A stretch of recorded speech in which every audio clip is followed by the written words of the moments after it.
subscribe. Tu multiplies les tâches, mais ces tâches ne te rapprochent pas de tes vrais objectifs. Tu es occupé, mais pas productif. Tu te perds dans des détails, des distractions et des obligations qui te donnent l'impression d'être actif, alors qu'en réalité, tu fais du surplace. Pense à une journée typique. Tu te lèves, tu vérifies ton téléphone. Les notifications, les réseaux sociaux, les emails, ils te happent avant même que ta journée n'ait commencé. Ensuite, tu te lances dans tes responsabilités. Le travail, les courses, les rendez-vous, les engagements envers les autres. Et à la fin de la journée, tu te rends compte que tu n'as pas avancé vers les choses qui comptent vraiment pour toi. Pourquoi ? Parce que ton attention a été dispersée. Ton énergie a été engloutie par des choses secondaires. La deuxième raison, c'est que tu laisses le temps te contrôler au lieu de le contrôler toi-même. Combien de fois te dis-tu « Je ferai ça quand j'aurai du temps ». Mais ce moment n'arrive jamais, parce que tu ne prends pas le temps.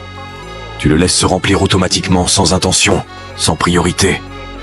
Le résultat ? Tu te sens dépassé, comme si tu étais toujours en train de courir derrière quelque chose que tu ne peux jamais attraper. Et puis, il y a une autre raison. Tu compares constamment ton rythme à celui des autres.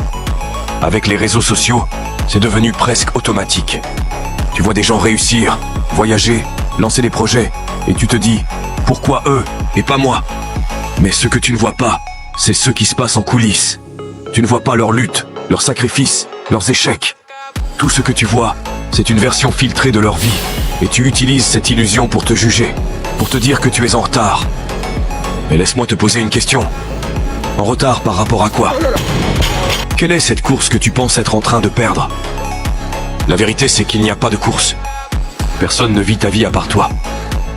Alors, pourquoi es-tu si pressé ? Pourquoi te mettais-tu autant de pression ? Le sentiment d'être en retard vient aussi du fait que tu te fixes des objectifs, mais que tu ne fais rien pour les atteindre. Tu sais ce que tu veux, mais tu laisses le temps passer sans poser d'action concrète. Et chaque jour qui passe sans progrès te donne cette impression de recul. C'est comme être sur un tapis roulant. Tu fais des efforts, mais tu restes au même endroit, parce que tes actions ne sont pas alignées avec tes priorités. Mais voici la bonne nouvelle. Ce sentiment d'être en retard, c'est une alerte. C'est ton esprit qui te dit qu'il est temps de reprendre le contrôle. Tu n'as pas besoin de courir plus vite. Tu as juste besoin de t'arrêter, de faire le point, et de décider ce qui compte vraiment. Alors, prends un moment pour te poser cette question essentielle. Pourquoi as-tu l'impression d'être en retard ? Est-ce parce que tu te disperses ? Parce que tu laisses les distractions dicter ta journée ? Parce que tu compares ta vie à celle des autres ? Ou est-ce simplement parce que tu n'as pas encore pris la décision de te concentrer sur ce qui est essentiel ? Une fois que tu identifies la source de ce sentiment, tu peux commencer à le dépasser. Et crois-moi, la réponse n'est pas de courir plus vite. La réponse, c'est de reprendre le contrôle de ton temps, une action à la fois.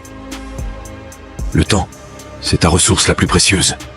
Et pourtant, c'est souvent celle que tu gaspillais le plus, parfois même sans t'en rendre compte.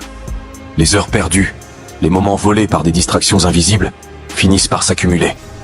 Et un jour, tu te rends compte que ce temps, tu ne peux plus le récupérer. Mais comment perds-tu ce temps exactement ? C'est simple. À chaque fois que tu te laisses distraire par des choses qui ne t'apportent rien, pense aux réseaux sociaux par exemple. Tu ouvres ton téléphone pour vérifier rapidement une notification. 5 minutes passent, puis 10, et avant même que tu ne t'en rendes compte, tu as perdu 1 heure à scroller sans but.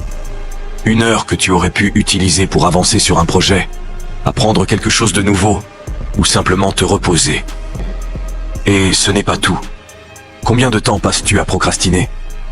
À remettre à plus tard ce que tu sais devoir faire. Les moments où tu te dis « Je le ferai demain ». Je vais juste regarder un épisode avant de commencer. Ou « Je n'ai pas encore la motivation pour ça ». Mais cette procrastination, ce n'est pas seulement du temps perdu. C'est aussi de l'énergie mentale gaspillée à porter le poids de ce que tu n'as pas encore fait. Un autre voleur de temps sournois, ce sont les petites tâches insignifiantes.